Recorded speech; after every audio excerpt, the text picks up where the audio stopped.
C'est dans le nord de la France que nous avons rencontré M. Jules Roucou, qui a passé 40 ans à travailler dans les docks du port de Rouen.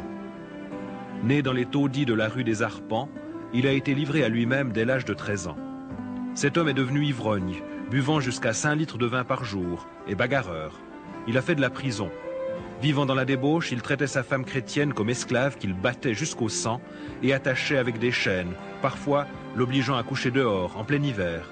Ce passé, il n'aime pas l'évoquer aujourd'hui. Lors d'un coma prolongé, il s'est trouvé dans un endroit horrible, ressemblant à l'enfer, et dont il parle avec crainte et émotion. Cette expérience l'a conduit plus tard à donner sa vie à Jésus-Christ.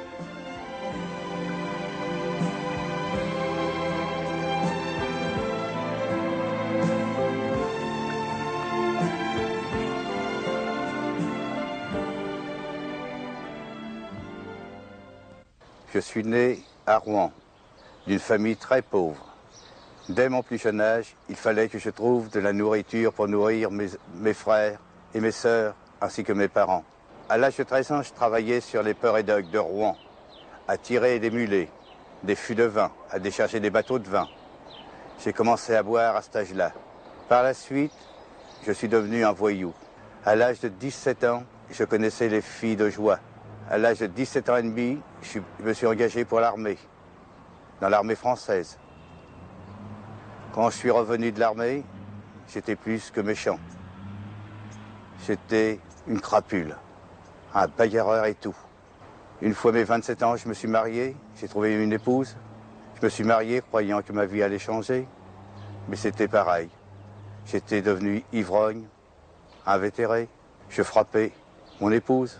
J'ai rendu mon épouse très malheureuse, mes enfants de même. Au début de notre mariage, mon mari m'avait bien caché qu'il buvait, mais je me suis vite aperçue qu'il buvait beaucoup. Et chez nous, c'était la vie d'enfer. Il rentrait le soir, il nous frappait, on couchait même dehors. C'était affreux, enfin. Et puis, il me menaçait toujours de se suicider. Donc, je le croyais pas. Et un jour, eh bien, oui, il l'avait fait. Et nous l'avons laissé comme ça, croyant qu'il nous faisait la comédie comme d'habitude. Mais Dieu, tout d'un coup, m'a montré qu'il n'était pas comme d'habitude. Et quand je l'ai vu, ses yeux étaient ressortis de la tête, son visage gonflé, c'était terrible. Et aussitôt, j'ai appelé mes enfants et on a appelé le SAMU. Le SAMU, pour eux, c'était un homme comme déjà mort. Et ils me l'ont transporté tout de même et il est resté 36 heures dans le coma. Et c'est un peu plus tard, oui, un bon bout de temps plus tard, comme après il est devenu chrétien, bien sûr, qu'il m'a dit qu'il avait vu des choses affreuses pendant son coma. C'était terrible, enfin. Finalement, j'en ai eu marre de cette vie. Ici, dans cette maison, j'ai voulu m'empoisonner, me supprimer. J'ai avalé une poignée de cachets. Je me suis retrouvé dans le coma. J'ai été 36 heures dans ce coma. Et dans ce coma, c'est affreux. Je me suis retrouvé dans l'enfer. J'étais accroché par des démons. C'est affreux. Dans cet enfer, j'étais attaqué par des personnes. Mais des personnes humaines. Mais le visage était affreux. Les mains étaient affreuses. Qui s'avançaient sur moi, qui me harcelaient. C'est affreux de voir des choses comme ça.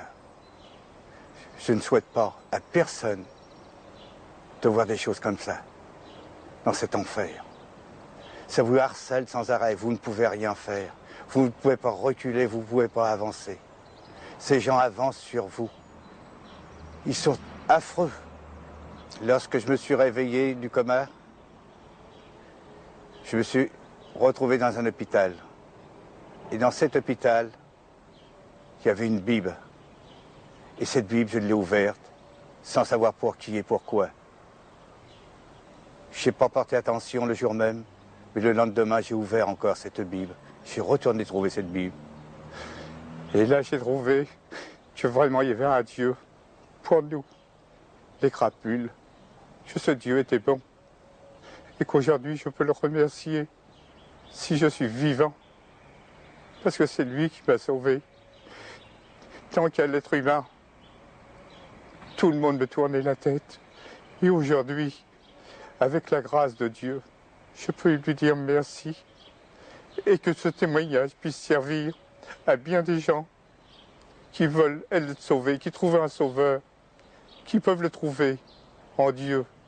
Parce qu'il n'y a que lui qui peut sauver une âme perdue. Je le remercie de tout cœur.